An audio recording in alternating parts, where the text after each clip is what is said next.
Welcome back, episode 12. And today we've got Matty Boyle, Kyle, Greg, Ben, and Dave joining me. We're missing a few of the other lads, but doesn't really matter, does it? We can make do, lads. There's enough of us to chat rubbish for the evening. Tonight we're going to work through the breakdown of the fixtures that have just passed. So we'll start off with an interesting one for everyone, really, because the Leeds Villa game, we lost 1-0 and I didn't even watch it. So, yeah, this is going to be a pretty shit breakdown on my behalf. It's one of them things. I had a family meal that I had to go to, so couldn't watch the game. What, in lockdown? Yeah, there was in the bubble, mate. In the baby bubble, whatever that fucking looking after your kids thing is. And so I had to do that. Didn't see the game. Kept up to date on it by a fellow Leeds fan. And needless to say, I didn't want to watch it after what I heard. I've seen little clips and that. So obviously it started after I think it was about 30 seconds in. We could have gone 1-0 up when Patrick Bamford somehow lost his footing on that pitch of ours. Don't know how that happened. But I don't know, it looks pretty nice behind you, mate. I don't understand what's going on. Look, it's fucking firm as well. I don't know what. Yeah. But yeah, he lost his footing on our mud rink, and sliced his shot into the path of Rafinha, who nearly put it in the goal, but he didn't quite have the length on his legs to tap it in. And then about 2 minutes later, the exact same thing happened at the other end of the pitch. Is it Ollie Watkins? Sorry, he slipped when he had a shot. Sliced it into El Ghazi's path, who put it in. So, and that was pretty much where the game ended. Villa just got up to their usual Dean Smith spoily tactics. Basically, when Jack Grealish don't play, they don't play football. They just dive and fucking kick the lumps out of everyone. So we're used to that. Played Villa in the Championship when they were there, and we're quite used to them tactics under Dean Smith. He seems to. I'd like to watch a training session of his actually, because every fucking club he's played for, they all know how to hit the deck. Like when he was at Brentford, they were fucking diving all over the shop. Gone to Villa, they're all the same. People rave about Jack Grealish. Oh, he's the most foul player. He must be class. No, none of them are fucking fouls. He just throws himself on the deck. What's wrong with him? Pisses me off. But yeah, I'm glad I didn't watch it because, I'd be in even worse mood than I am at the moment. But we'll just move on. Fuck Villa off out of it. And go and lose in London this weekend because we've got a great record there. So that'll be fun. Boyle, what was you going to say, mate? Just quickly on, you're talking about Villa and dives and whatnot. I saw a stat on Sky Sports yesterday about most, it comes up on the right-hand side, like most assists, most cards or whatever. Jack Grealish has won more free kicks than any other player by double this season. So he's on 100 and something, and the next person's on like 55 or 56.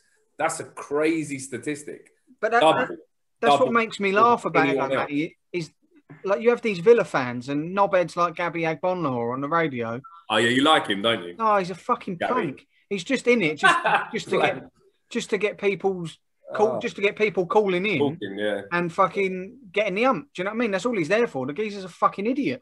And he goes on about Jack. Oh, he's the most foul player ever, and it just goes to show the ability of him. It's the only way people can stop him, and all this.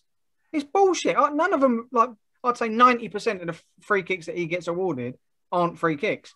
Like, if you just keep falling on the floor and getting free kicks, it doesn't make you fucking... I think he'd be twice the player if he stayed on his feet. Because the amount of goal-scoring opportunities and that he passes by throwing himself on the deck is beyond me. Go on, Greg. That, sorry. Jack Grealish was Barcelona quality. What do you make of that statement? Well, Paul Merson... You drunk or what? Yeah, more than likely back on the booze and the Charlie if he's coming out with shit like that. Jack Grealish is talented, but he's nowhere near good. If he went to Barcelona, he'd never fucking play a game.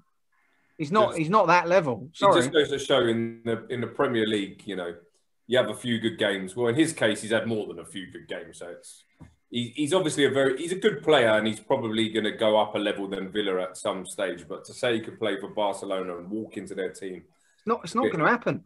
People they're fucking going mad about Villa. Villa scraped survival because goal line technology didn't work. That's the only reason they're in this fucking division. Yeah. And they've had a good season. But fucking hell, like, do you know what I mean? They're going on like Jack Grealish has been tearing up the Premier League for 6-7 years in a row. Like he's not. Yes. He's not doing nothing out of the ordinary. You only need half a good season in the Prem for your value to treble. Mate, Harvey Barnes and James Maddison have outperformed him for me. I mean, Harvey Barnes, if Jack Grealish is what they're saying he's worth, then Harvey Barnes must be worth a similar amount because he scored double. He got 13, 14 goals this season. Yeah.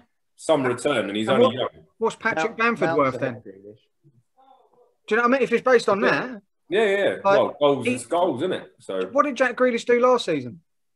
That's what I'm saying. They barely stayed up. So yeah. It's like technology didn't work, so that's the only reason they're in the league. Yeah, well. Fucking, it's beyond me. Go on, Greg. What was you going to say, mate? I was just going to say on the foul situation, like, if Villa utilised them, they could probably be a bit better off. Like, it would be good playing for someone like Burnley or whoever's good at scoring set pieces. But, I mean, if you're going to get all them fouls, what's the point, you know? No, but that's why I think what he's doing is good. He's doing it for the good of the team, isn't he? He's doing it because, let's be honest, he probably realises that they're going to struggle throughout the season. All right, they're having a good season or whatever, but he's doing what he can to give his team the best advantage in games. I'm not saying they've got to be good at them, but they're going to have. It's a chance, isn't it? The player he is, the areas that he should be getting the fouls and that they should be utilising them more because he's obviously playing. He's obviously playing higher up the pitch. Don't get me wrong. Sometimes he does come deep, and then that's when he draws fouls to try and get them up the pitch, which is fair enough. But a player like him who wants to play in and around the box and stuff like that, he should be getting them more fouls where they're either going to get a shot on target or stick it in the box and actually lead to more goals. So it depends what sort of fouls they're getting. Go on, Dave. Yeah, I think he's obviously, you're right. I don't think people should be too harsh on him because he's basically sacrificed himself to play the percentage game with the free kicks, give his team some more free kicks in dangerous areas. Like you say, they're not making the most of them. But I think you can read a little bit too much into it sometimes, the fouls, when people are saying, oh, that's all they can do to stop him. Some players look for those fouls a lot more than other players. And it's not only players like Jack Grealish. Like, as an Arsenal fan, you probably noticed this, Matt. Xhaka, it's like everything. He's always looking for the foul. Like he'll receive the ball, he's wait for the player, and then he'll just step across.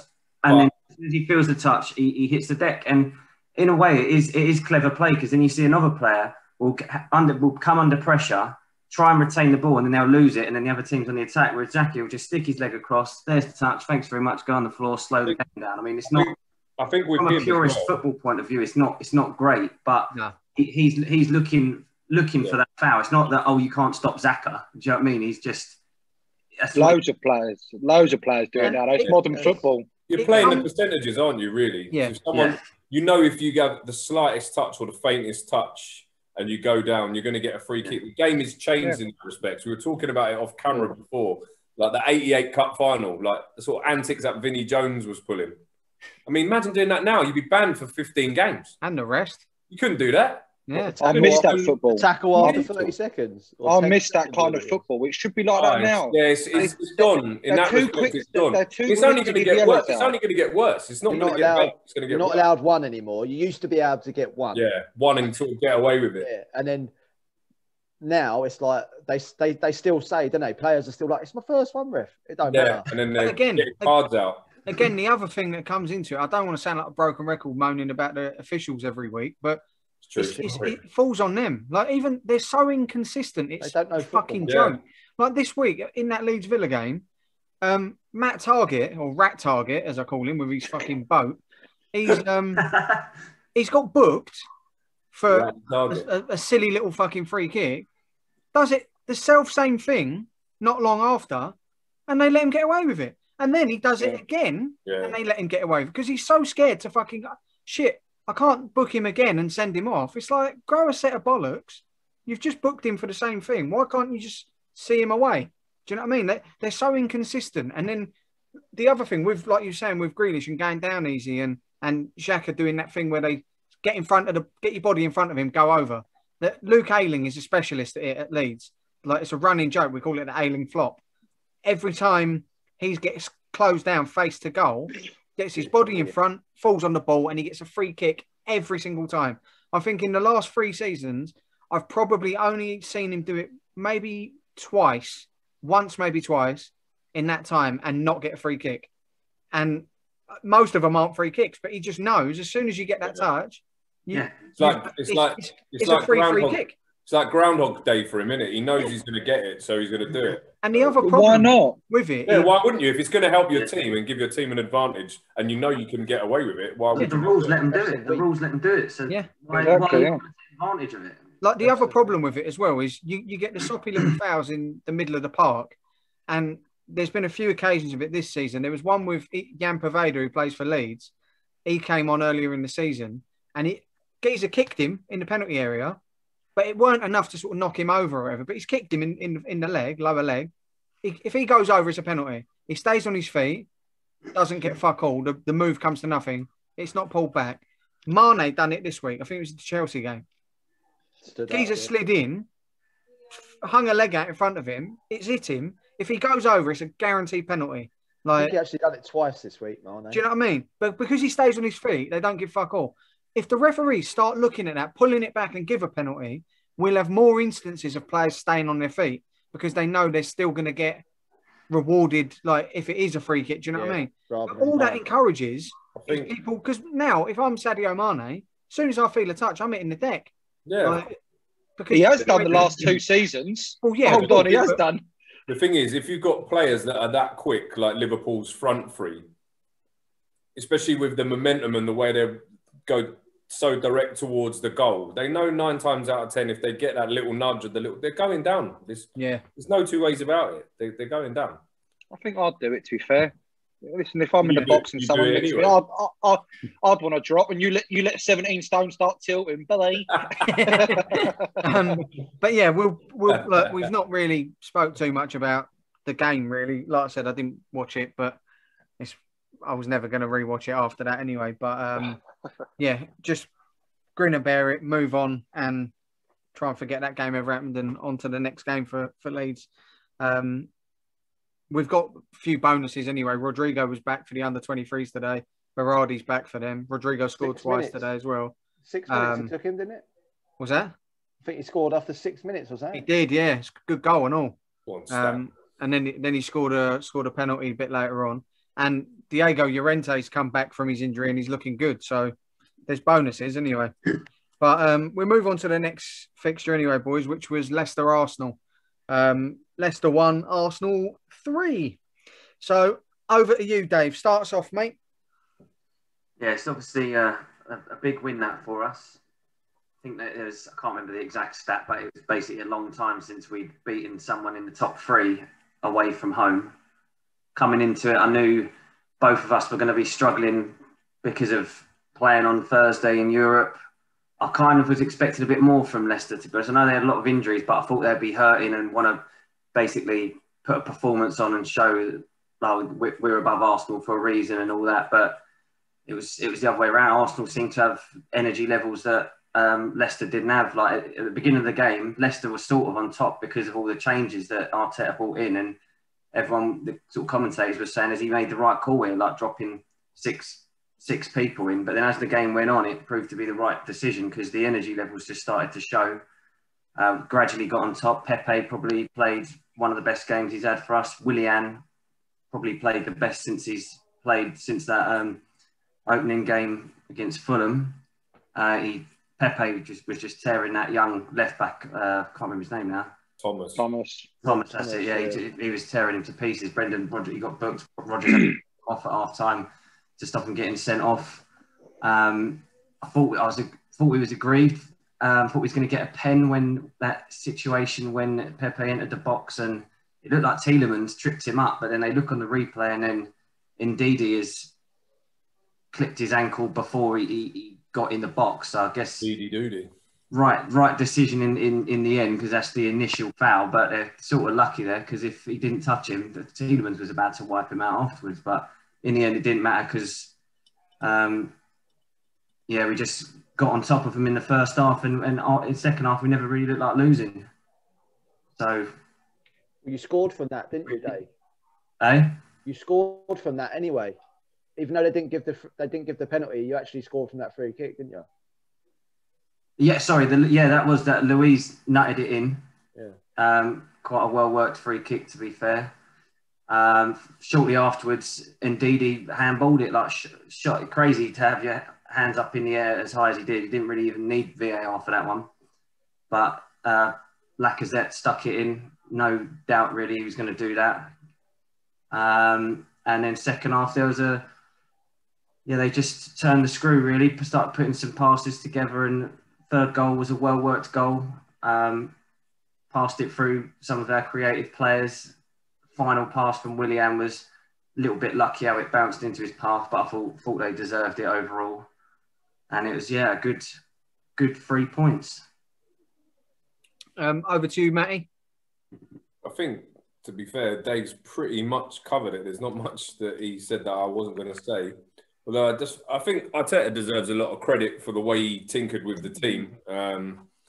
Normally, you'd be looking at that as especially if you're an Arsenal fan, if you would have looked at that team before the game, you'd have been thinking, like, fucking hell. He's took a massive gamble leaving all of the star players out, in my opinion. Well, not all of them, well, a high majority of them. But like Dave said, it seemed to work. Players looked a bit more refreshed. Saka needed a rest. He can't smash it every week. He needs a rest. I know he's only young and he's full of legs, but yeah, he needs the rest. But yeah, I think credit to David Luiz. He does get a lot of stick, but I thought he played very well in that game.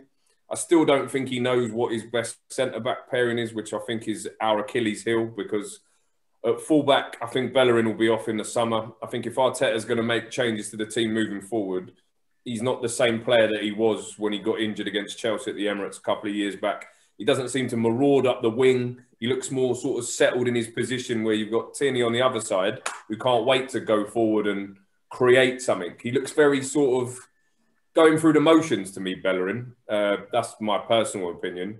No, I agree with that as well. From what I've seen, I don't think really offer much, does he? No, I don't think he does. He's not even that good defensively, I don't think. No, I've never rated him that much defensively, to be honest. So if he's not offering much going forward, what's he there for? I think Cedric Suarez is a good squad player, and he's played quite well when he's come in. But first choice fullback, not for me. I think it's an area that needs to be looked at. But for me, the best centre-back pairing, if I could choose, if they're all fit now, would be Adams and Bold.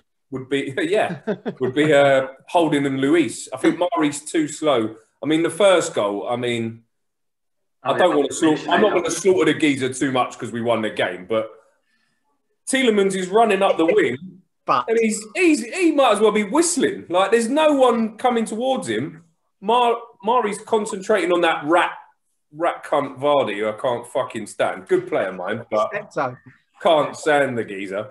But Mari's like looking at Vardy as if to say, do you want a selfie, mate? And then, Tielemans is running towards the goal. Let's go and tackle him. And it's too late. And you're like, I'm sitting there watching that thinking, is anyone seeing what I'm seeing here? This is crazy. Like, how has no one gone ball? They had at least 25 metres to go to the ball and just left him. I was just baffled. I was sitting there. When he scored that, I was thinking, it's going to be one of them days, not again. It happened in slow motion, didn't it, man? Yeah, it was just like, does that want to take any longer to go? I was going to ask you, boys, I was going to say to you, that, so however it come about, I don't know how it came about, but obviously he ran. He must have been out of position. Yeah. So surely. He must have gone up the pitch, because I don't remember it being goal. He was running towards the goal from outside the box, like quite fast.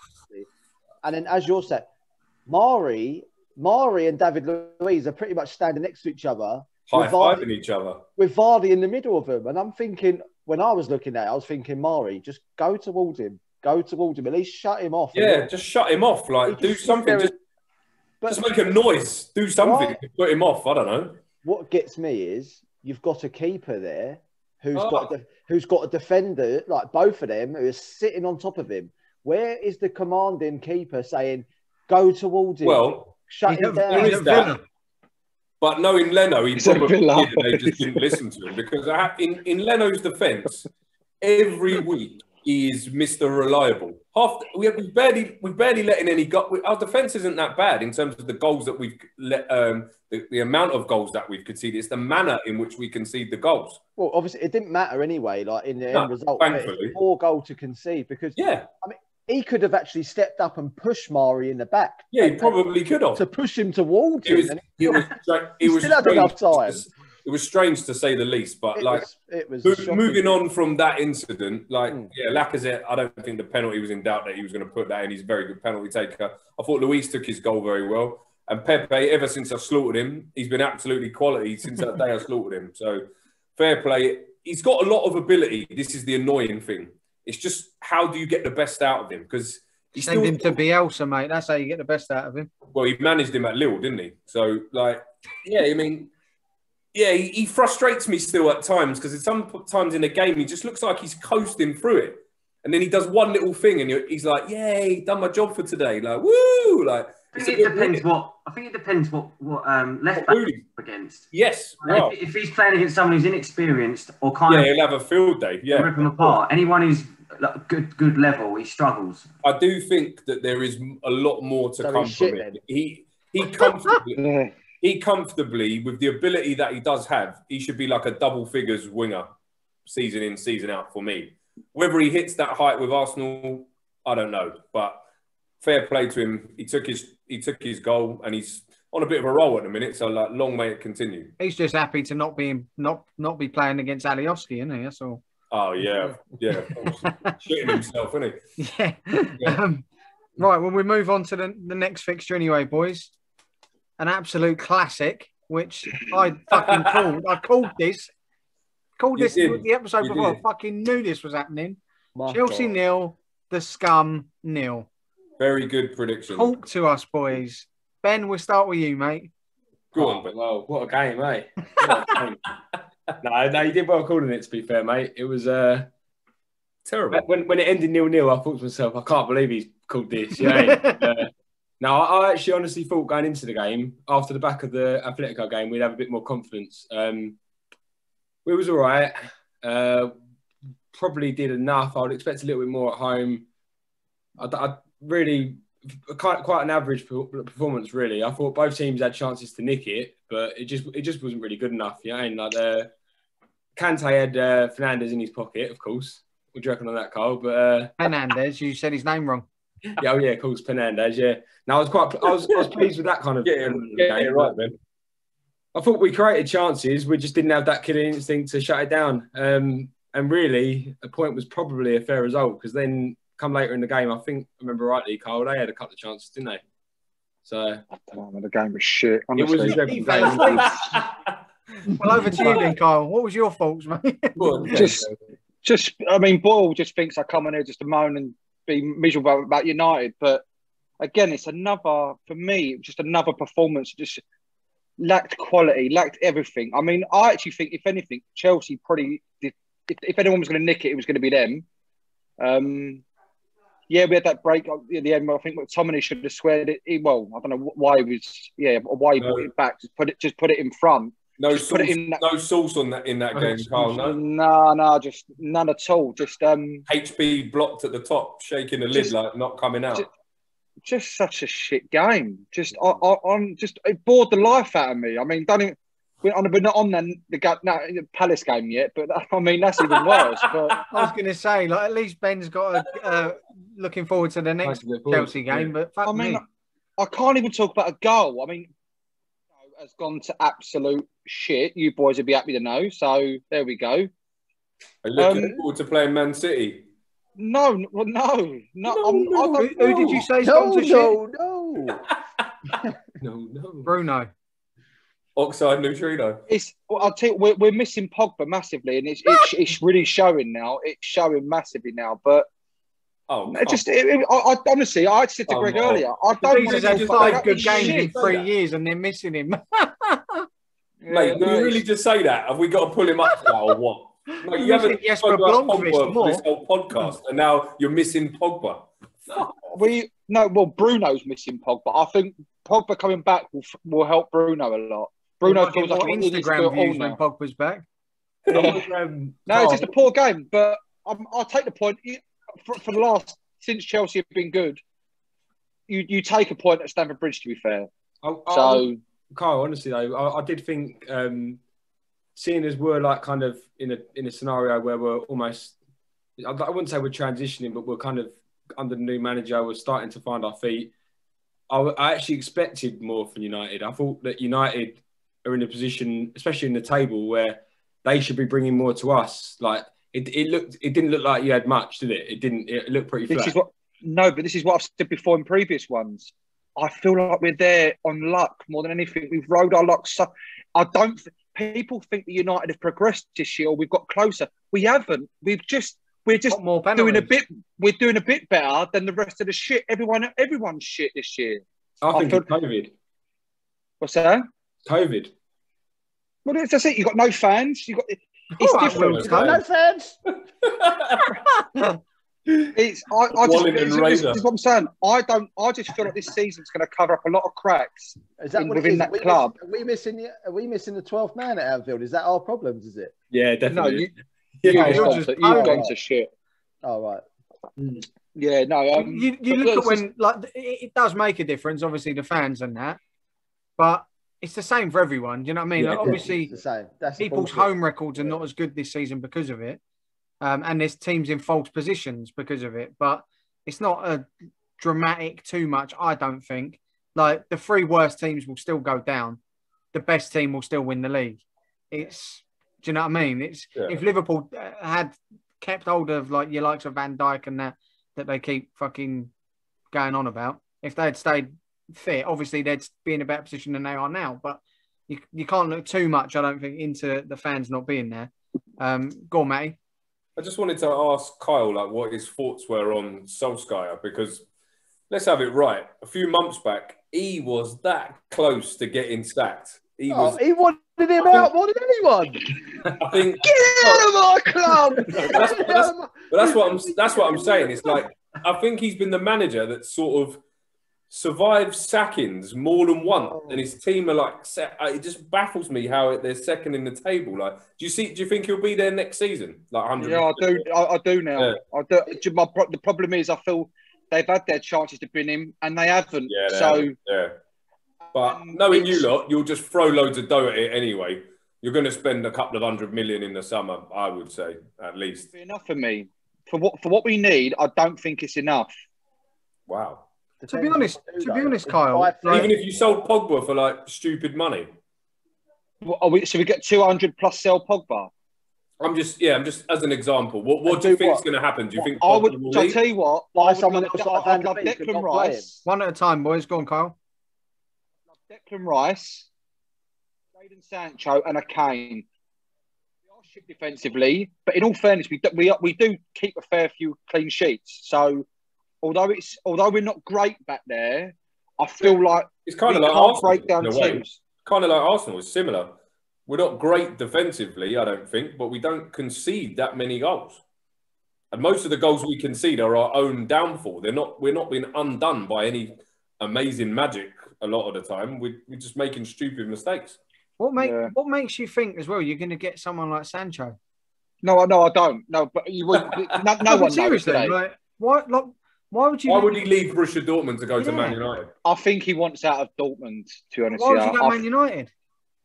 Yeah, but because he wanted to go last year. So if he wanted to go last, well, so we're told. Again, we don't know what Jadon Sancho might have come out and gone, no thanks, last season. That's why we did. Who knows what's happening? But if he did want to go to Man United, which like people seem to think is something that he wants, I think he'd probably wait till Solskjaer fucks off. Why would you want to go and play for him? No, I get it. No, seriously, it will stagnate his career. He won't be what people think he's going to become and what he is at the moment. He won't be that. No, it comes back to what Ben said. You said you thought we were going to bring it to you more. The difference is we've got Ollie. We haven't got sort of your two children. You know, I like that Nagelsmann from Leipzig. I feel like he's a young. I feel like he could be a good one. I'd probably want to say, do you know what? I wouldn't mind you coming in. And I feel like that Nagelsmann is probably respected a lot more than someone like Ollie. Ollie, for me, it's just a good son. I love him. He's a club legend. I love him. But I don't think as a player you would like. I think they said it on Talk today. They was like, I don't know who it was, Bent or someone like that. He was like, you wouldn't look at Man United. It's a big club. You look at City, probably not as big, but big. But if you had the choice, there's only one choice you're choosing, regardless of who. You could support the club, but to go and play under Pep or Ollie, it's a no-brainer, isn't it? Who you're going to go to? Mate, there's 15 other teams with better managers than you in the division. Yeah, do you know? Well, do you know what I mean? There is. Yeah, listen, Ollie's doing what anyone would do. It's the players that are winning them games. I don't know what he does with them, because when you watch him play, it's literally it's just like a freestyle. It's just vibes. It's no. There's no plan, or there's no. It's just mad. It's just mad. I don't know. It's not great. But again, we were singing his name earlier. Greg, we'll go over to you before we move on to the next game, because we're going to come back to Kyle for the next fixture. I just wanted to go on to the Sancho thing. Just say, why would he? You'd stay at Borussia Dortmund. You'd carry on playing with that team, them players that he's got there. He's got a young mate in Jude Bellingham who's English now. He's got, Haaland. I don't know whether he's going to stay there another year, but I don't. He'll stay another year until later in Europe, then he'll come over. There's all this talk about him though, but is he going to leave?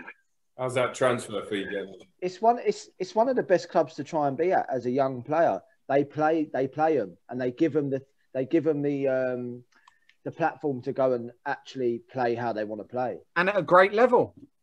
Exactly. Whether they push on and win the league or not, it might not matter, because they're young players. It's not in their thing yet. Like Bayern Munich are so good, but the expectation is just for them to just go and play well and evolve. Yeah.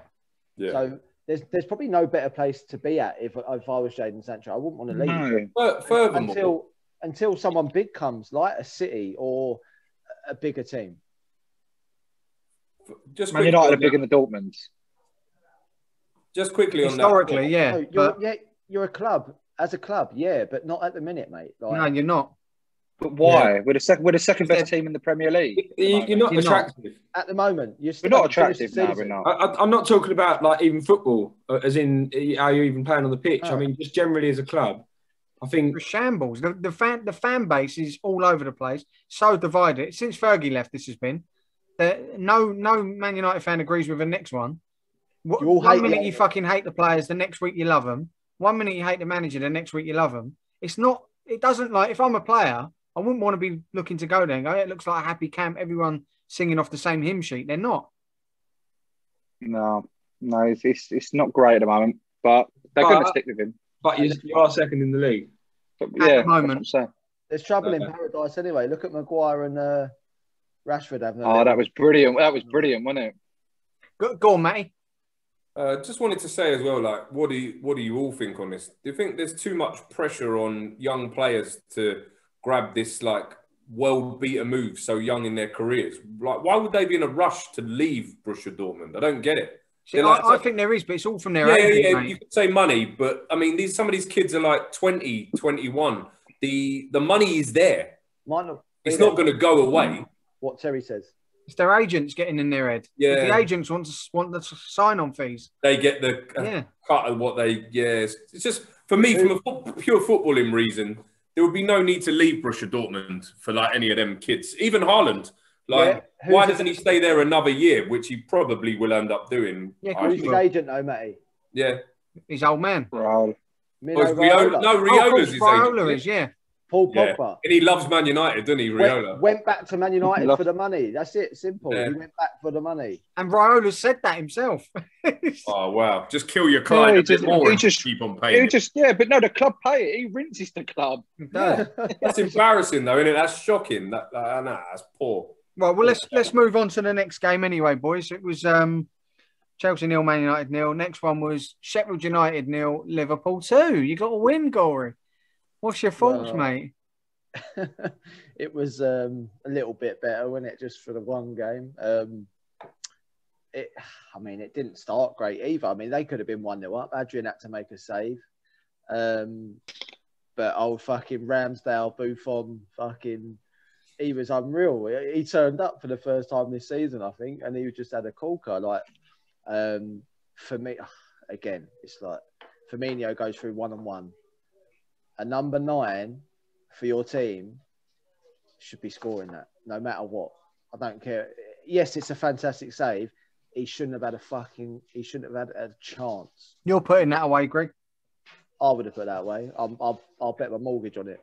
But he literally, I like him. I like Firmino, but he's really like, he's I don't know, he's at the edge of the plank at the minute because he's just fucking grinding on my gears, mate. I love him. I don't want him to leave the club and that, but he's just not. He's not a number 9. He's not a striker. He's not. You go through on goal. If that's anyone, I'm.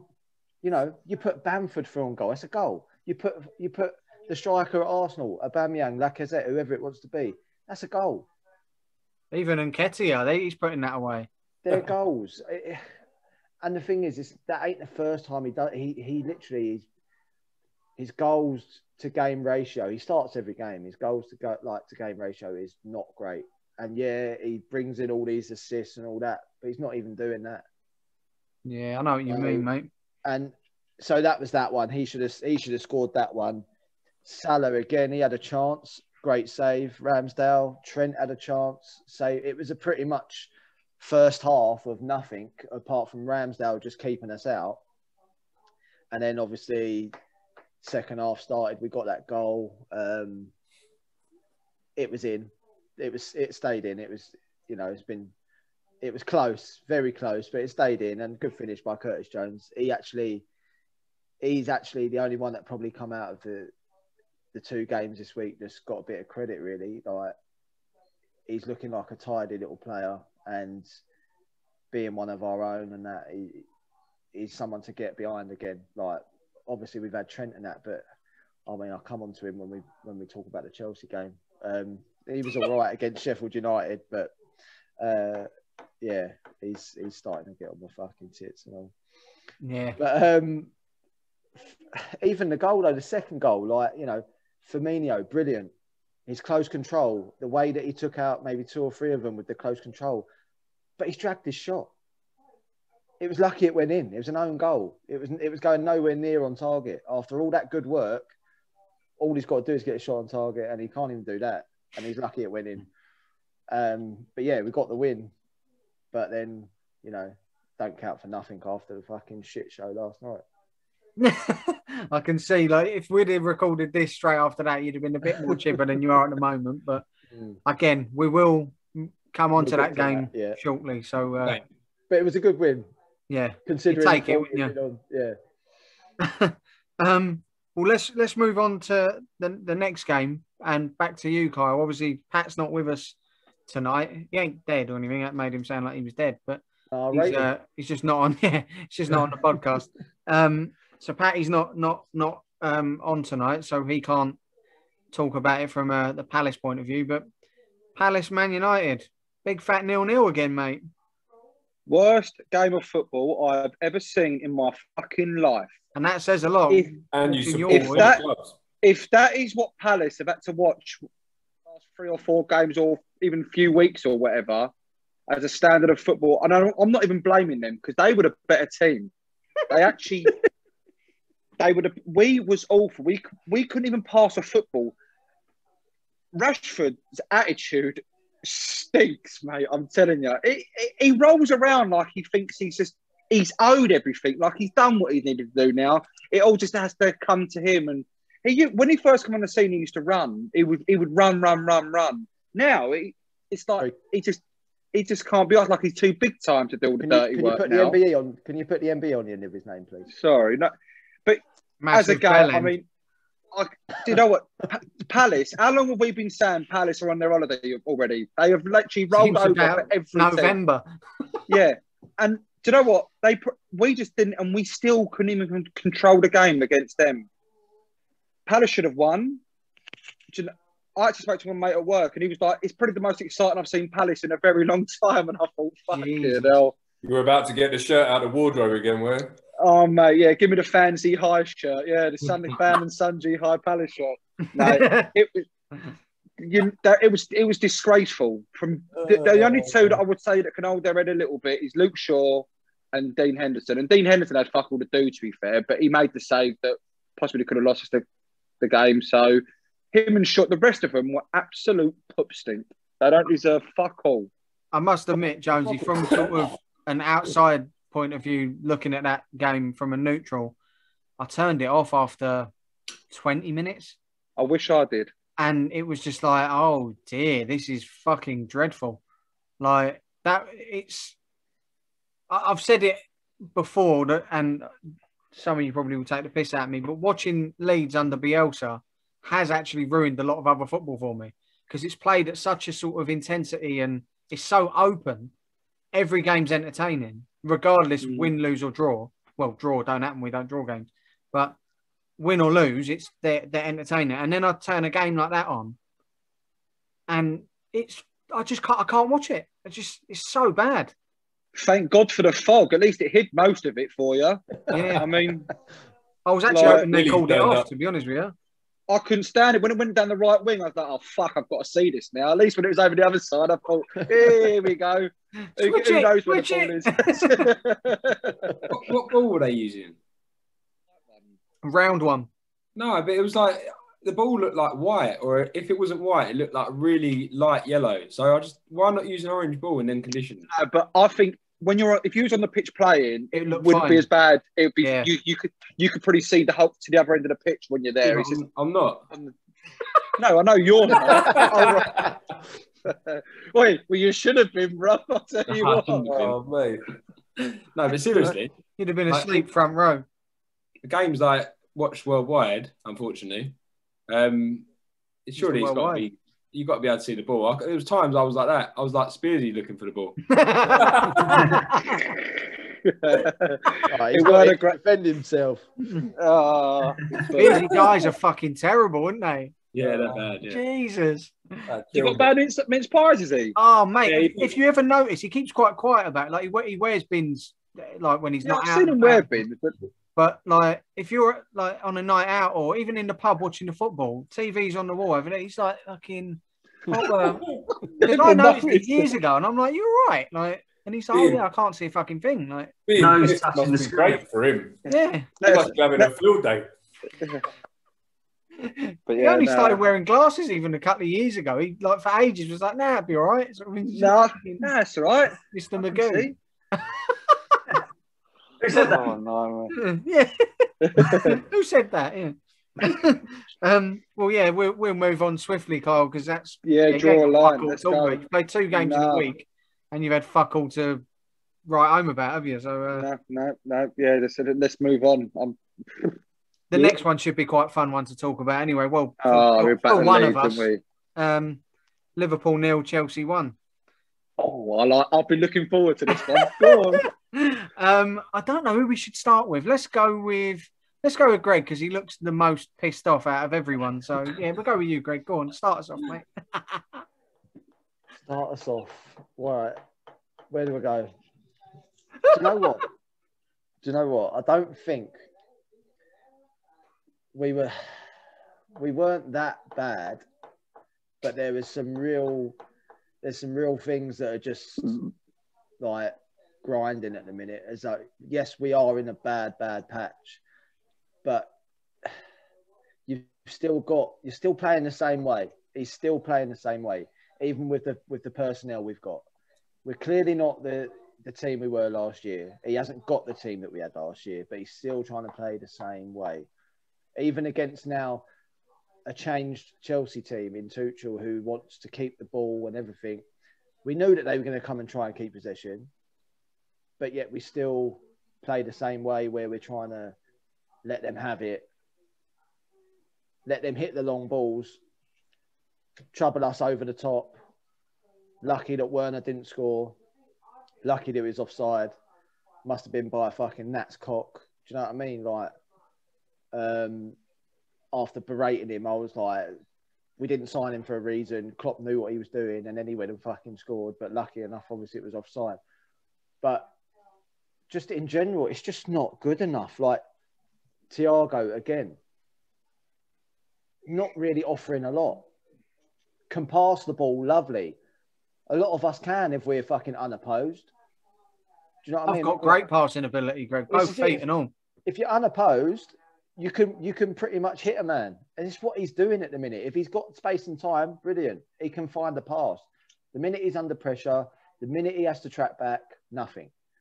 We're still trying to get the wing backs up the pitch, leaving the two centre backs exposed. I mean, we're conceding left, right, and centre.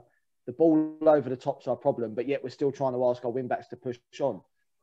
It don't make sense. And then Trent, as I was saying, I mean, I love him. He's brilliant going forward and that, but even still, he's going forward and not really creating a lot. He looks like he's got nothing to going backwards anymore. He doesn't want to do the recovery runs. He can't defend.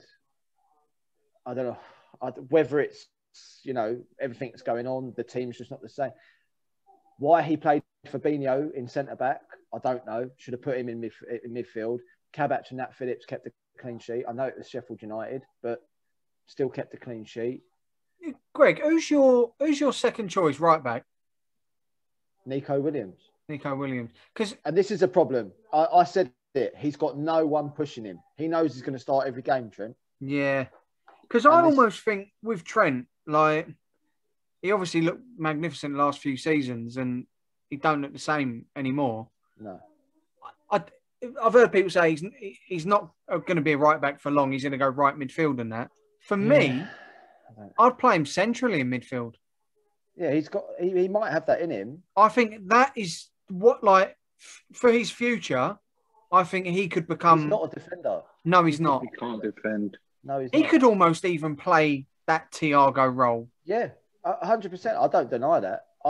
I totally agree that he probably will change position because...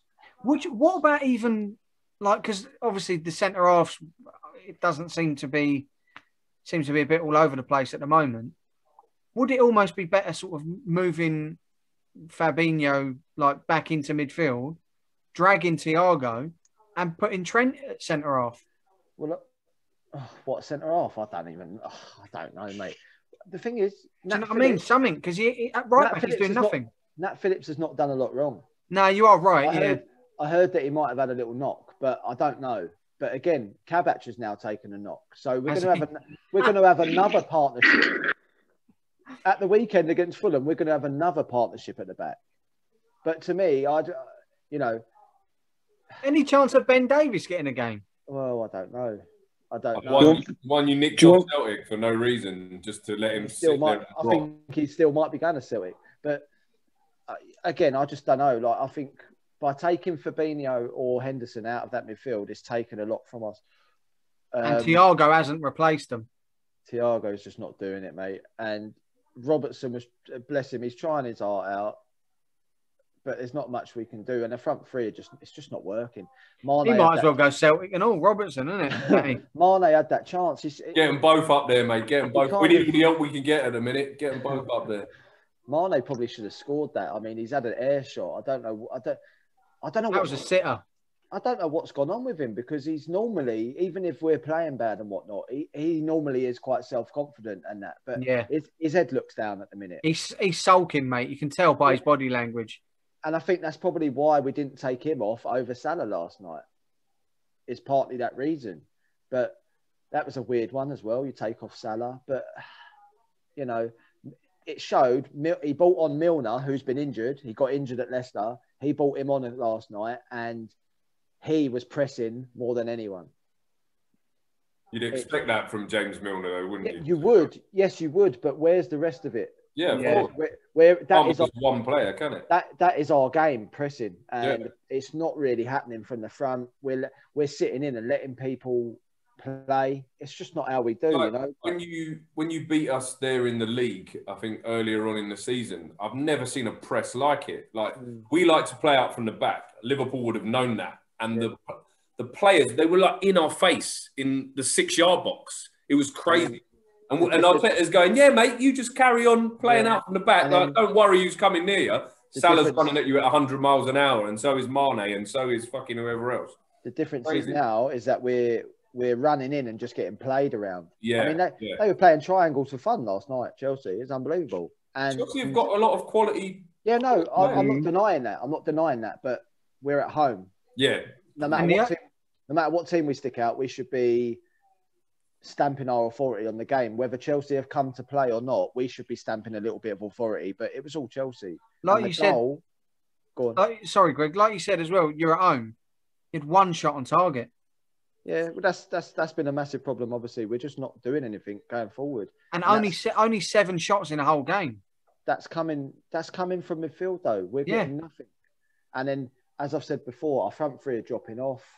They're too deep. They can't affect the game in the final third. It's just, mate, everything is off at the minute, and it really is. It's showing now, and it's becoming very poor. And the goal, I'll go to Mason Mount's goal. Obviously, he's taken it very well. But again, it's like these people have forgot how to defend, because Fabinho's showing him inside on his right foot. I mean, is the geezer left-footed? No, he ain't. He's right-footed. So why he's showing him inside? Yeah. Trent is possibly backing him up, but he's standing behind Fabinho. So how's he backing him up? All he's doing is just being void and standing in a position and possibly getting in Alisson's way. The defending is poor. I know Fabinho's not really a centre-back and whatnot, but if you're going to play in that position, you still got to know what to do. And you don't show someone with Mason Mount's quality on his right foot inside on his right foot. Yeah. It's just fucking plain schoolboy stuff, mate. Yeah, not good enough. Kyle, before we go to Ben, you had something to say, mate? Yeah, just quickly on a couple of things, Greg. There, you said it's your lack of goals. It's due to your midfield. Nothing coming from your midfield. Thiago Alcantara has given you about 483 thumbs ups this season. So you've got to take that into consideration as well. I see that he's played 28 games, got 0 assists, 0 goals, but 483 thumbs up. So he's happy with something. And back to the Trent thing. Like, you're blaming Fabinho for showing him inside. Do you not think though he knew that Trent's running back anyway? Do you not think he's expecting Trent to stop him coming inside rather than running past the line of the ball to defend something? Because if you look at I thought personally, looking at Fabinho's body shape, he was sort of like trying to let him go down the line on his left foot. But it's like, and then Trent just carried on running. And I just think, do you not think Fabinho's probably thinking, hold on, why don't you stop? It doesn't matter who you just don't show Mason Mount. I don't think that's Fabinho's on his right foot. You just don't show him in on his right foot. It's plain and simple. It don't matter who the person is. Yeah, I just don't think Fabinho's at fault. I think he needs. No, I'm not blaming him personally. It looked worse because of what Trent done. As a defensive unit, you don't show someone with Mason Mount's quality in on his right foot. Plain and simple, near the goal. Like, you're near the goal. Or you get out to him. They didn't get out to him. They just let him coast in and let one go. Well, Johnny Douglas round anyway on Thiago. You've been patient there, Ben, enjoying Greg's demise. So we'll go over to you now, mate. Elaborate on your enthusiastic smile you're portraying there. Well, I agree with a lot of what Greg's got to say, and I've got to get this right. I'm not sympathetic to Liverpool, but I'm sympathetic to what Greg's saying, and I think Liverpool got some issues where the squad depth just isn't there, and you need that. And we slate clubs, especially Chelsea, for benching players that are possibly starters at other clubs, but you need that. And if you're going to go and win back-to-back titles or defend your trophies, you need to be able to have that depth in your squad. So when some of the names we're talking about coming into a Liverpool team last season, you wouldn't even dreamed of talking about these players, you know. And so, I do kind of sympathise with Greg in that respect. But I mean, going to Trent, personally, I think I'm loving his demise at the moment. I really am. I've got to say, because he was so cocksure, especially last season. I mean, even prior to that, I've been at games where he's run towards the Chelsea fans to celebrate, and rightly so. He scored a goal, but it's nice to see the boot on the other foot. And I think to make him a better player, because he is a great player, he's going to have to learn from these kind of seasons, really. So, be interesting to see what kind of player this makes him out, because he's got a long future ahead as well. So. Anyway, It's enough about Liverpool. I was just going to say on him, he has been at such a level for 2 years or 3 years, like, his Champions League final, winning the league, winning the Champions League. He is he has been at a level, and it's a bit like the whole of our team. It's just showing now the foot, like the shoes on the other foot, and how can they react from this? Because at the minute they're not showing no reaction. Definitely, there's only a couple of players with bollocks at our team at the minute. Yeah, one's Robertson, and that really is the difference between digging out of this season, really, isn't it? If you can get yourself back in that top four and really make something of it, because I don't think that we are. I think that's out of the way now. The second season, it is so difficult to be. I mean, it really is hard to be up there at the top again. It really is, because teams suss you out. Other teams, they know your game plan. They just sometimes teams go 11 men behind the ball, and they suss you out. So, like I say, I don't sympathise with Liverpool as a club, but I understand how you're feeling, and it is frustrating. I think either side of winning the Premier League title one season, we finished 10th, so we've been there, but it is about how you bounce back again after that. So we'll see how it goes. But I mean, on Chelsea's performance, I thought really, really brave. It's the first time I've seen Chelsea probably play the ball around like they have done. Like you said, the triangles. When we play that way earlier in the season, last season, season before that, you get a nervousness about it. But I mean, last night I felt confident watching them play like that. And they was playing themselves out of trouble, like, fantastically. It really was. So I've got to give it to them. I thought it was a fantastic finish by Mount, even though Trent made it easy for him coming inside. I think Trent dropping a little bit deeper just gave Mount that space. And he still made a good finish. I mean, he put it right in the corner. Alisson full stretch, but he got it right in the corner. So I was pleased with that. I thought it was almost like, without the skill, a very like kind of hazardy kind of style goal. Cut inside, right foot, bottom corner, job done. So, Kante, fantastic. I thought he was, I don't know if he's playing in a role where he's better suited than he has been the last couple of years. I thought he was really good. His distribution was good. I think it was actually him that got the assist for the goal. But just, generally, over the last couple of games, I thought Kante's been really good. So, what else? The offside was a really, real tough one. But you're talking about, like, these decisions are taking goals away from the game. Even if it wasn't Chelsea last night, I'd be disappointed to see a team not get that goal, really. And the same, the other end. When I saw Kante's handball, straight away I'm thinking penalty for Liverpool. So it's both ends. If your hands are out like that, it's got to be. I'm sorry. I don't know. That's it. So, I mean, you've got to take the rough with the smooth. And I did say to Greg off air earlier, it kind of evens it out, but sometimes it doesn't do that. And so sometimes the Kante one might not have happened, and it might have been a 0-0 game, and Werner's goal, I think, should have stood.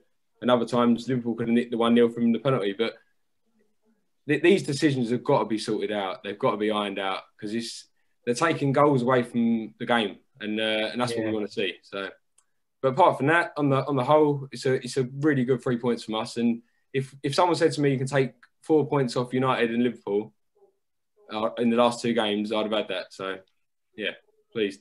Nice. Go on, Matty. Just wanted to go back, not so much on the actual game itself, on the whole decisions. I mean, did anyone see the Fulham Spurs decision last night? Horrendous. I mean, Shocking. I was just going to come in on that as well, mate.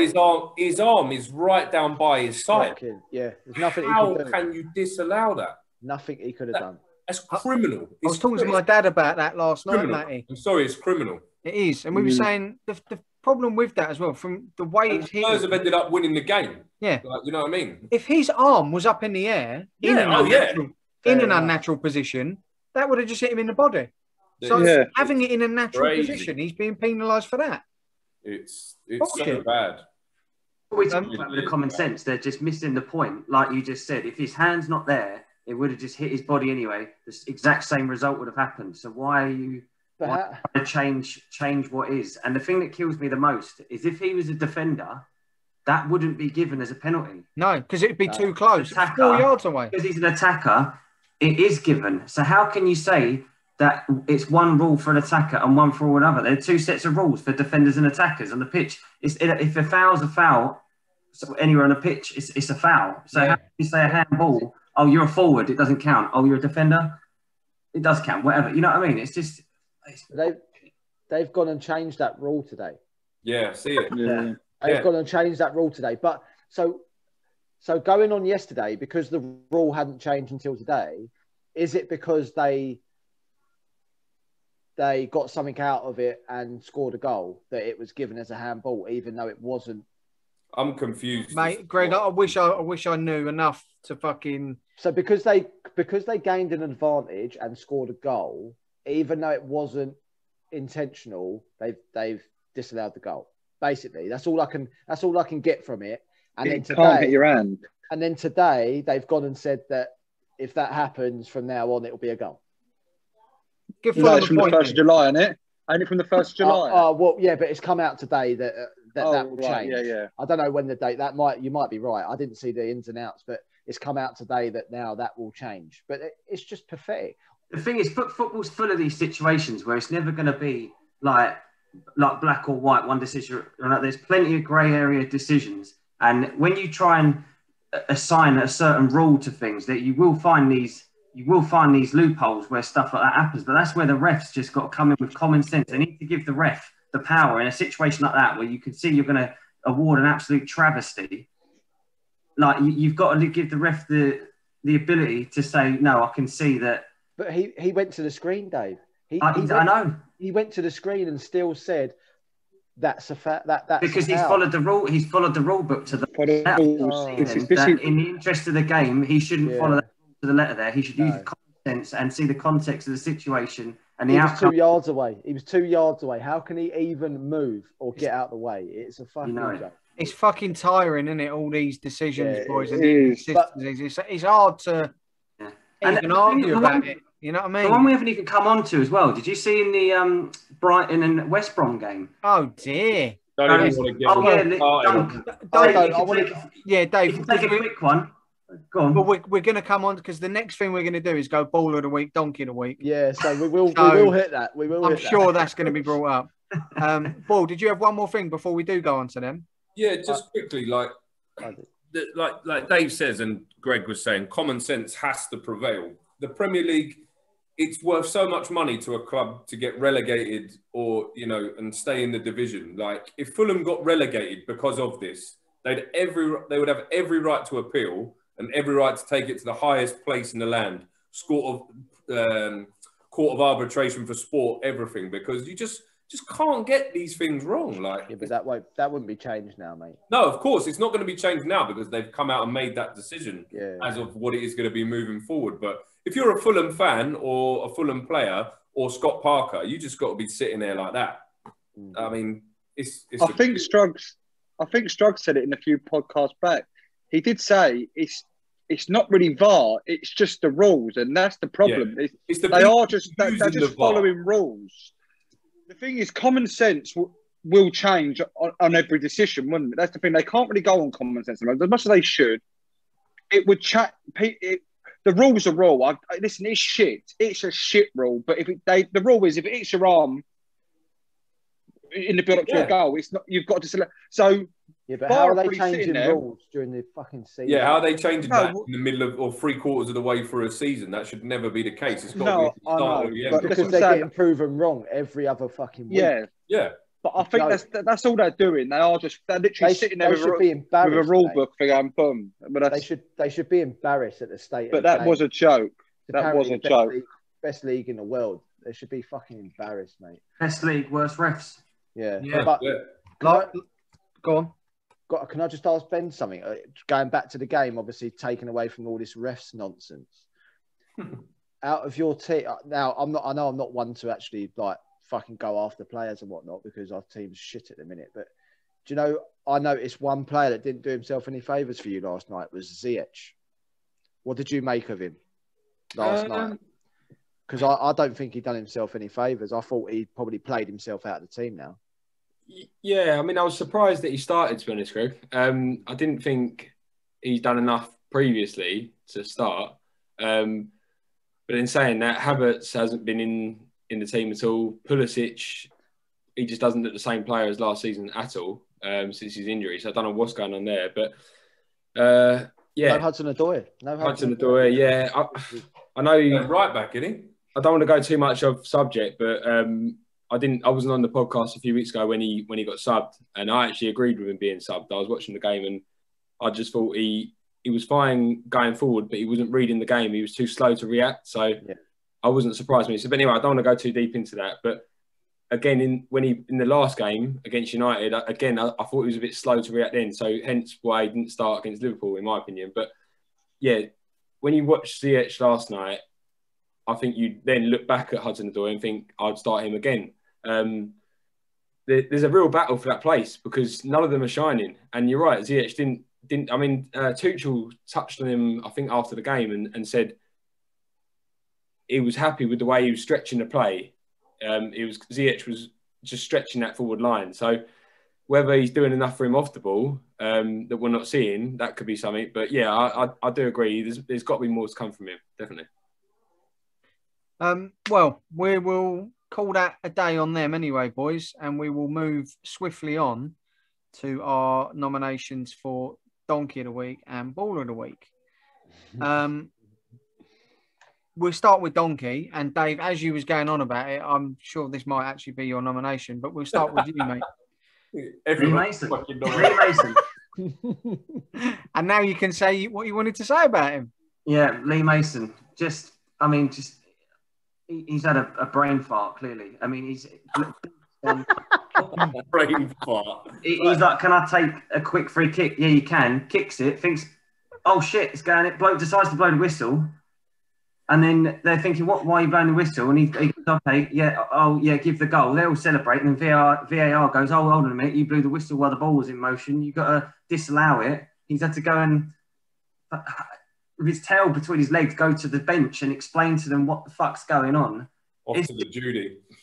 That must be filmed around the world, showing like blooper reel for like other leagues. Just like, what the fuck? It is embarrassing. It's not just the rules are bad now. The standard of reffing is so bad, and the way we interpret VAR is just shocking. And altogether, it just mixes to make football is the worst it's ever been with regard to the rules, decisions, and even entertainment. To be honest, so you can't even celebrate a goal now because you're just frightened.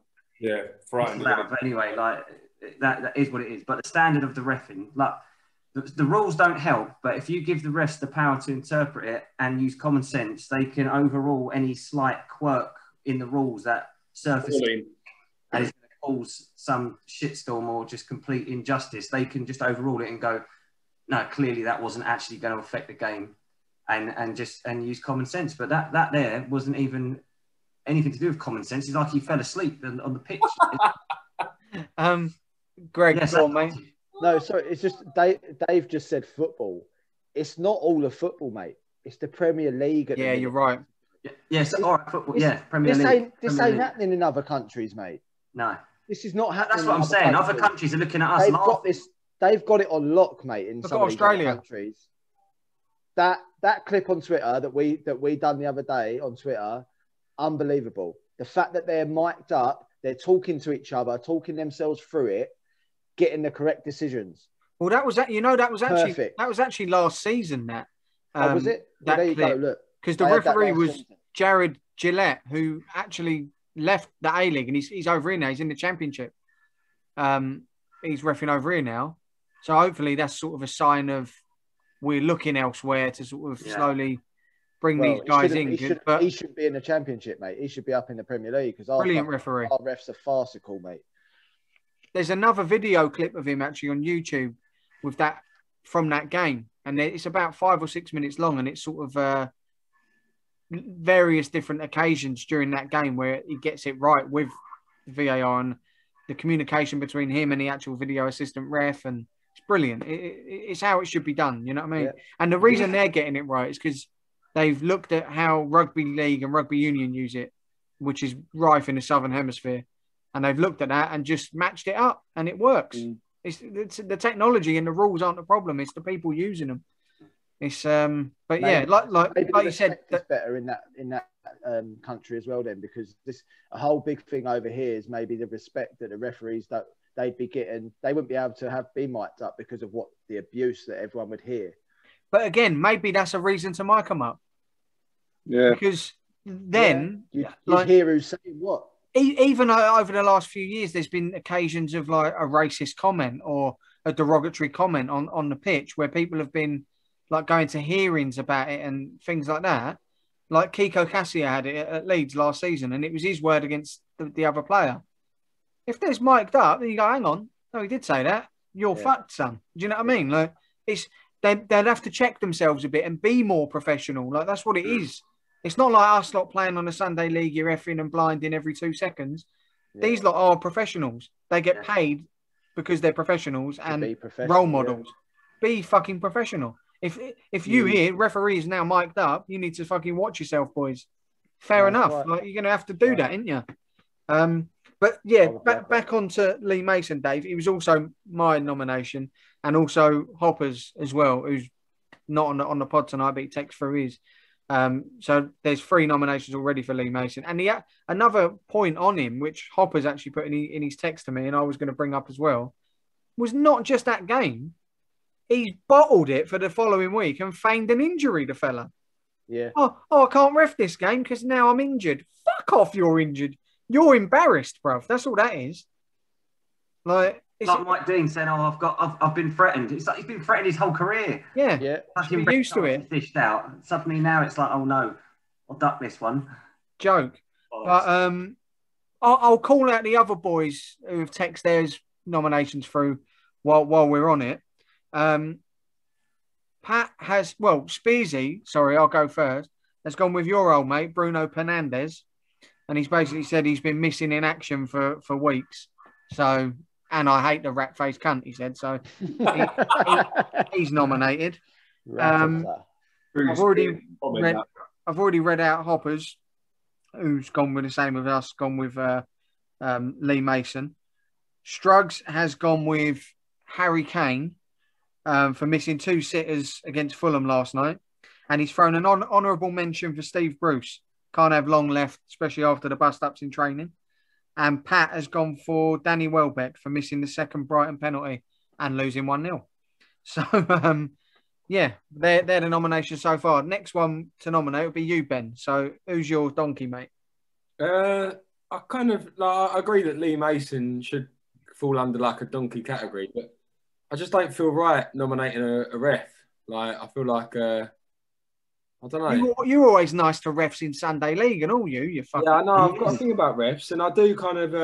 like them as much as pylons, or... You're a fucking pervert. That's what's the matter with you. Cheers, Greg.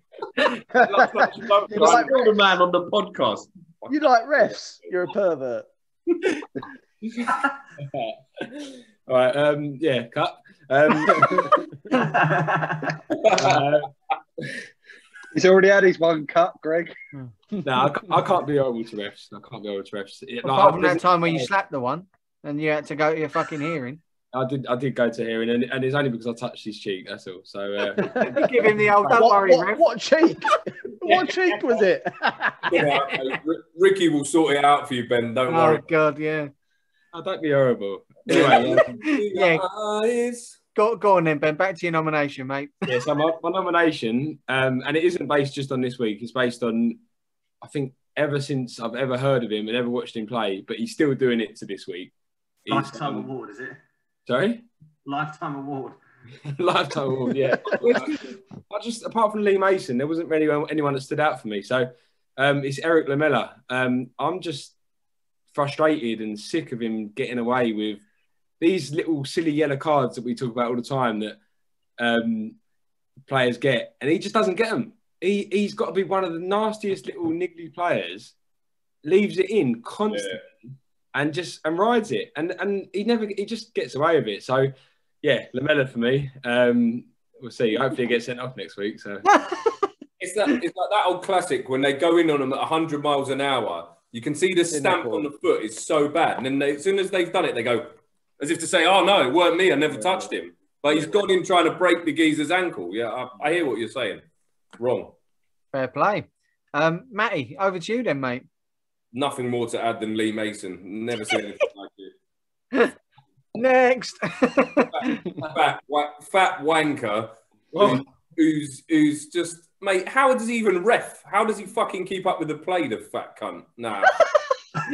Nothing more to add. Fat wanker, fat cunt. Matty's Tourette's come out. I tried to keep that as short as possible as well, by the way. I'm not going to say anything else. And before I go on, Matty, I'll have to announce that Lee Mason's the next guest we've got coming on for an interview. I'll come on it. I'll roast him. Hello, man. Get on it. Greg, go on, mate. Yeah, I've gone for the old fat cunt, fat wanker. Mate, embarrassing. I mean, what else to say about him? It was one of my favourite things to do as a player was to get in the ref's ear. Can I take a quick free kick, ref? It's clever. It's brilliant from Dunk. Absolutely brilliant. I used to love it. And if the ref lets you do it, if you get a good ref that lets you do it, it's perfect. And when it comes off, it's brilliant.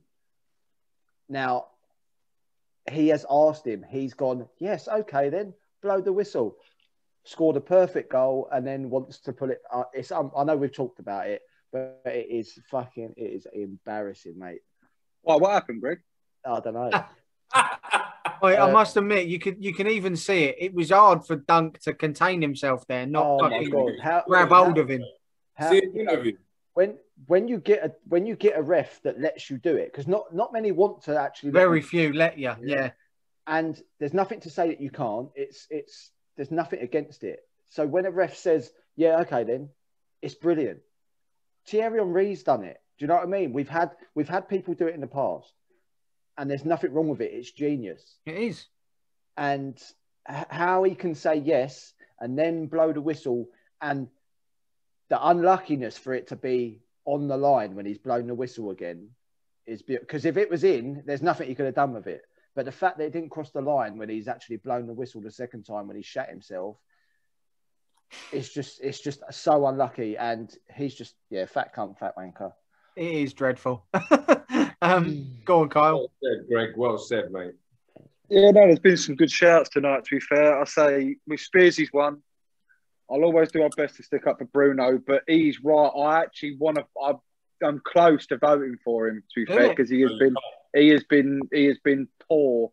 He set such a high standard, been so shit. Lamela's a great shout, Ben, because he's my most hated player in the Premier League, probably. Lamela. He's a dirty little shit.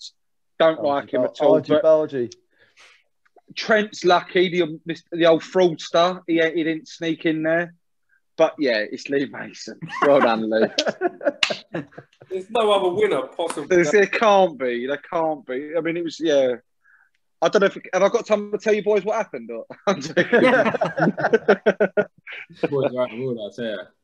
Well, sorry, man. That crowns the donkey there, boys. It was, to be honest, he only got 6 votes out of 10, and I'm surprised at that. I thought it was going to be even more. Ben like refs. I mean, Ben didn't like refs. Do you know what I mean? Ben's on the refs union, mate. He's never voting for him. Nah. He's got him in this one, bowler of the week. What a nice guy. I'll start with the nominations of the boys that aren't here tonight. We've got 3 nominations for Gareth Bale, which is Hoppers, Pat and Spearsy. And they've all pretty much said along the same lines as basically we've been slating him since the start of the podcast, and he's come back and sort of shown that he has got a bit left in the tank. What, he's scored a couple of goals against Fulham and that makes him baller. Burnley. Of the week. And Struggers has gone with no one stands out this week, refused to vote for Bale. So De Bruyne gets it for me for his ball for Diaz against West Ham. By the way. So we'll start with you, Ben, referees union. Which ref has got baller of the week? Lee Mason. I think you boys are out of order because. You know what? I've not really heard you speechless a lot, Ben. And what's going on, mate? Sorry, Greg, what's that? I've not really heard you speechless a lot, and you seem a bit speechless at a minute. Oh, I'm gutted about about the result last night. I wish it was 2-0. No, I do feel. I mean, just to clear it up, I do feel sorry for the refs. Like, because they do get a lot. You know, it's a lot on their. Like, it's all on them, isn't it? You know, and it's. I'm not saying what they do is right or wrong. I'm just saying that sometimes I've got a bit of sympathy for them. Like Greg, like last night, that was sympathy for Greg, wasn't it? So anyway, you ain't going to get in trouble with the FA, Ben. Don't worry about it, mate. On here, it's all right, mate. We'll ring Ricky Bennett up for you, mate. No, I do want the refs to be wired up. I think it'll be better if we hear what they say. A lot of the time, we don't get to hear what they say, so we're making assumptions that they're making bad calls. Shit, mate. They won't be fucking mic'd up. No, Greg's probably right, but I mean, if they are mic'd up and we hear what they say, or they do a post-match interview, then we might have a bit more understanding of the decisions. But it's quite easy to jump on their back because we don't hear what they say. So, yeah, I mean, maybe I'm just being a bit too fair. No. Yep. Just a bit. Who's your bowler, Ben? My bowler, and he probably hasn't. He's probably not going to get it again. Well, he might do, but he's probably not going to get it again this season. And especially for defending is Robertson, because playing that line and keeping Werner offside was fantastic. So it's Robertson for me. Random, fair play. Boyle. I have gone with Richarlison for my bowler of the week. It's a bit like the Lingard situation at West Ham. He's the difference between them potentially finishing that couple of places higher up the table. They've won 2 games in a week, 1-0, and he scored both goals. I think he's much better than Calvert-Lewin.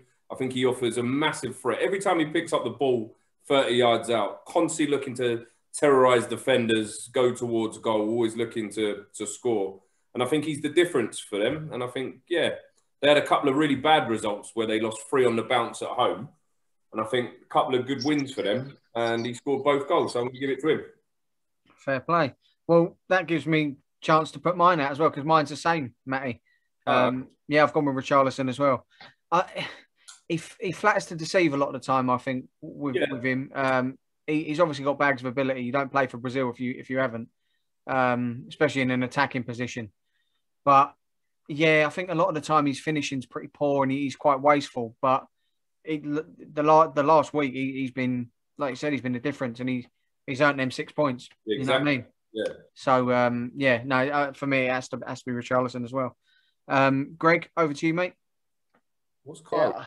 Do you know what? I was debating. I had quite a few on my list, mate, to be honest. I had Kevin De Bruyne for that ball. Mahrez got 2 assists and a goal this week. Iheanacho's volley. Cool. That was amazing. McGoldrick's goal. Great goal. He started to play and kept up with it and then finished it. But, yeah, I mean, I've gone with the other boys because we slated him and that. And then this week he's come back with 1 assist, 2 goals, and he was involved in the goal the other night. So, Gareth Bale. Nice. Kyle, fresh off your phone call, mate. Who's yours? Oh, and my work phone just went. I thought, you're fucking kidding me. Gareth Bell. Just because, yeah, we had a tough time this season. He come back with all the fucking expectation. He ain't been playing that well. Expectation. That he was gonna. He come back that he was gonna. Hit the ground running. He's on a bench for 2 years, earning 600 grand a week. He's hardly going to be. No, but I think he lifted the team, but he weren't playing well. We didn't look interested, but fair play to. And again, I do agree with what you said, Paul. It's hard to. He's only played well for a couple of weeks, so no, let's not go too fucking silly with it. But it is ball of the week, so fair play to him for coming back and just looking like he's turned a corner a little bit. Fair enough, mate. And then, last but not least, Dave Scott. Yes, I can't give it to Bale. Sorry, just one good performance. Never happening, is it, Dave? To his usual shit against Fulham. So no, I gave it to Iheanacho because that volley was class. Oh. To have that come over your shoulder like that and hit it that well, superb goal and rescue the point because I think they would have been a little bit of trouble if they lost that Leicester, but they rescued a point as well. So it's an important goal. Yeah, it was a good goal, mate. Shaded Greg Andrews about it, didn't it, Greg? There's been a few, mate. Which one are you talking about? Well, that crowns our baller of the week as well, boys. So, Gareth Bale, baller of the week. He's the first winner of Baller of the Week and Donkey of the Week. So, yeah, he's cancelled himself out, hasn't he? Fair play. He earned his money. He has, yeah. So, to end the podcast, boys, we'll just run through our predictions for the fixtures involving our teams this weekend. We'll try and sort of keep it short and sweet on your predictions. Just give us your score and a quick sort of summary of what you think will happen. Yeah. Fuck the other boys' ones. Don't worry about theirs. Well, the other boys, I won't read theirs out because it's too long to sort of go through all of them. But I'll mark them down anyway on the sheet, boys, and we'll read out the points and that for the next episode. As it stands, the league table, Ben, you're top of the league, mate, on 32 points. Then got Strug in second on 29. Me and Pat on 26. Kyle and Greg on 25. Boyle on 24. Speezy on 23. Hoppers on 19. And Dave Scott on 16. Bottom of the league, DS. Did you say I'm joined with? Am I joined with Greg Andrews? Am I? You are, mate. Yeah. Greg Andrews. You say I'm top? Yes, mate. Top of the league. Wait, my internet cut out then. Right, let's go through them anyway, boys. First game, Burnley Arsenal. We'll start with the Gooners to give us their predictions first. So, Matty, what's your prediction for it, mate? I think Arsenal will win this game. They can only, in my opinion, they can only lose it themselves. We'll just outplay them going forward. I don't think they'll be able to handle the attack. We've had a week off, which we haven't had for a while because we've been playing Thursday, Sunday. And yeah, comfortable Arsenal win. 2-0 to the Arsenal. 2-0 to the Arsenal. Dave? 1-0 to the Arsenal, I reckon. The old classic scoreline, mate. You know. I've gone with the same thing as you, Dave. I've gone with the classic Arsenal scoreline. 1-0 to the Arsenal. Benji? I'm going 2-1 Arsenal. I think after the Leicester game, Arsenal will be flying, but they have got Tottenham the week after, I believe, so Dick will come there. So 2-1 to the Arsenal. 2-1. Tough games coming up after this. Greg? 2-1, mate. Arsenal. 2-1 Arsenal. Nothing to say. Kyle? 3-1 Arsenal. Go on, Jones. 3-1 Arsenal. Perfect. Next game, Liverpool-Fulham. Relegation scrap. Greg? We seem to be able to beat teams like below us a little bit. So 2-0 Liverpool, mate. 2-0 Liverpool. I've gone with a big fat 0-0, mate. 0-0. I don't think you boys have got enough going forward at the moment, and Fulham are quite tight, and they love a draw. So 0-0. Terrible game. One of them. Ben? Knock off. I'm going for a 2-1 Liverpool win. I don't think Liverpool are going to be great, but they're going to scrape out the win. 2-1. Boyle? Exactly the same as Ben. Full stop. Jonesy? Nothing else to say about it, really. We say it every week. Liverpool have got to turn a corner. They've got to get a result from somewhere. 2-1 Liverpool. I've given up saying it now, Kyle. But hope Fulham win. DS? 1-0, I reckon. Same as what you said, not a classic, but I think they'll nick it. Who? So Liverpool, sorry. 1-0 Liverpool, yeah, sorry. Oh. Thought he'd thrown one in there. I'm not that brave, sorry. Oh, you need to be, mate. You need to get the score right. I'm trying to pick the right score. He's playing it safe now, isn't he? I must admit, I nearly did cave and go with Fulham, but I thought I'd go with the draw anyway. The next one, Kyle, Manchester Derby, mate. City against United. There's only one winner here. Who's your call, mate? Something tells me it's going to be a 3-4-1 City, but because we're playing shit, I think it's going to be. I feel like I want to say a 3-4-1 City win. Oh, I thought you were saying a formation. I was like, what the fuck are you on about? No. Fernandez. For fucking 2. Yeah, no, I feel like they could easily drum us 3-4-1 easily and be comfortable. But I don't know, something in me's got I'm going to throw my Desmond in here. My 2-2. Weekly. Your Desi of the week. Dave Scott. I think it's going to be. I just can't see Solskjaer opening up for this one. He's still traumatised by that loss to Tottenham at the beginning of the season. It's going to be 1-0 to City, I think. 1-0 to City. See, I've gone a bit different on this. I was going to go for a 0-0 because Man United against anyone in the top 10 is a 0-0. But I just think City have got a point to prove here, especially. And I think 3-0 City. I think they get an early goal and then you boys have to open up. And I think they'll tear you apart. Ben? I think City are going to be too good for United. United ain't scored in the last couple of games now. I don't think they're going to score again, to be honest, as well. 3-1 City and Fernandinho and goal. So United don't score a goal. No penalty. That's brilliant.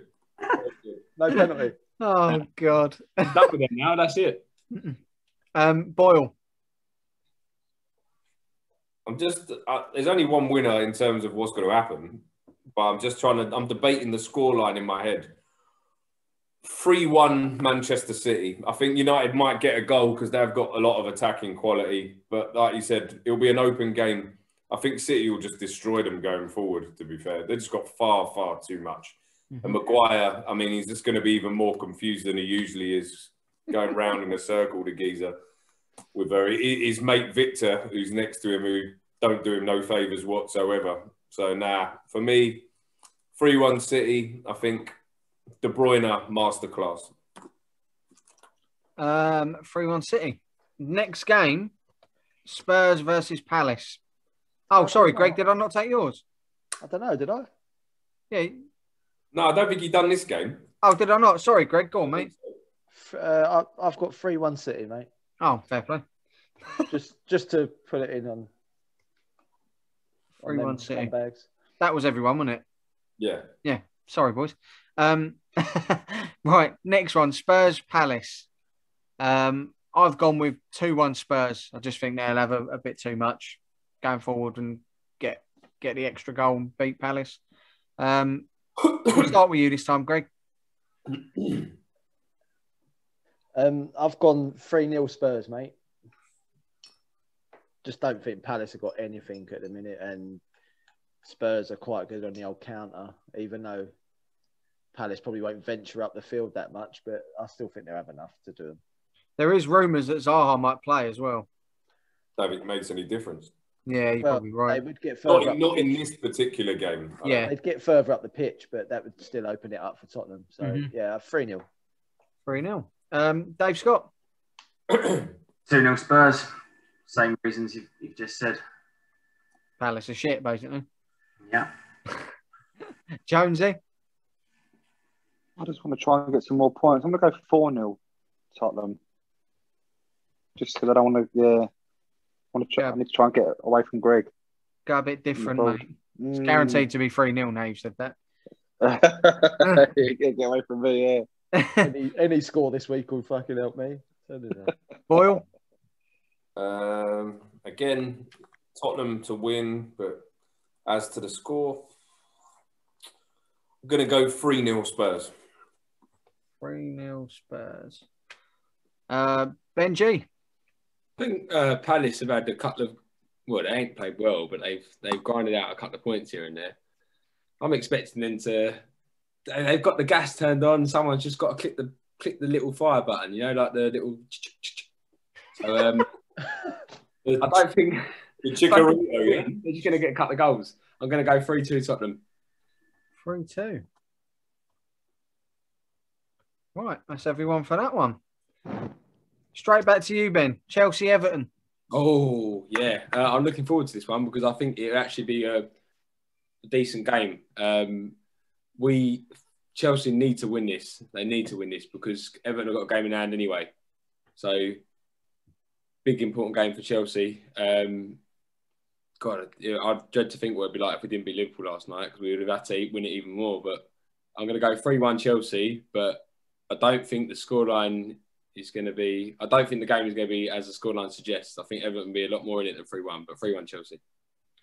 3-1. Oh, this is fucking hard to call this. I've changed my prediction on this about 4 or 5 times.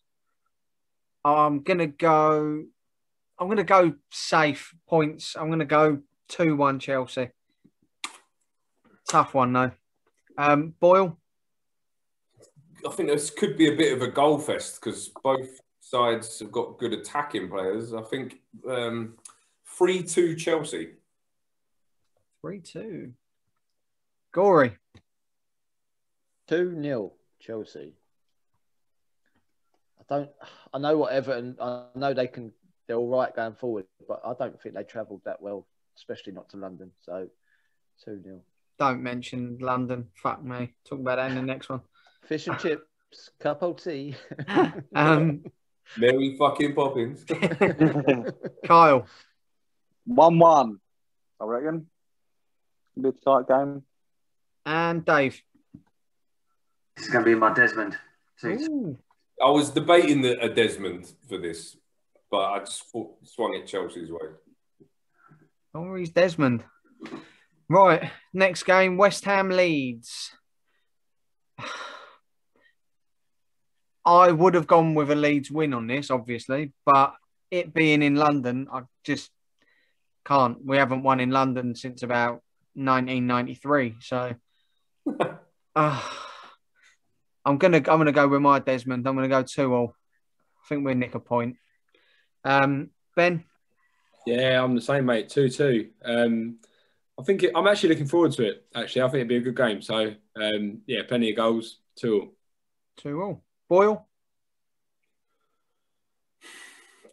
Oh, this is tough. I don't think I've ever predicted a Desmond on this predictor thing yet, but this was the closest one as I was going to get. But I don't know. I still don't think Leeds are going to have enough. I think Leeds will come close. It'll be a good game, but I still fancy West Ham to nick it. 2-1 West Ham. 2-1. Greg? Yeah, I've gone with the same, mate. You know, I bet Leeds against Villa, and it worked great. And if you ain't too fucking up for it, London, mate, we don't win in London. I saw a stat. I think it's been 3 years or 4 years since we won in London. Wow. Yeah. Stuart Dallas, he's played for Leeds for 4 seasons. His last win in London was when he played for Brentford. That's fact. Wow. Well, I say, mate, I've gone with 2-1 West Ham. I think they'll just have enough, and because they're on good form. And Dave? Yeah, because of the London record and West Ham on good form, I've gone 2-1 Hammers. 2-1. This is the first time, I think, in them 4 years, probably. Oh, sorry, Kyle. Go on, mate. How could you forget him? I'm doing the Greg. Oh, was he not on the phone call? Oh, sorry. Mate. Yeah. Go on, Jonesy. Sorry, mate. Some of us are working, Brad. 3-1 West Ham. It'd be 2-1 till near the end of the game, and I think they'll go and squeeze it as you're trying to get the equaliser. They go and finish it off. That's worth waiting for. Oh, fuck off. He ain't scoring against us, little scum fuck. Yeah, what I was going to say anyways, I think it's the first time in that 4 years where I've actually swallowed it and gone, fuck it, we're not going to win in London. Every time we play in London, I go, this is going to be the one where we finally get the win. But I'm just... Reverse psychology, yeah? That's it, yeah. I'm just, like, by going against it, surely this could be it.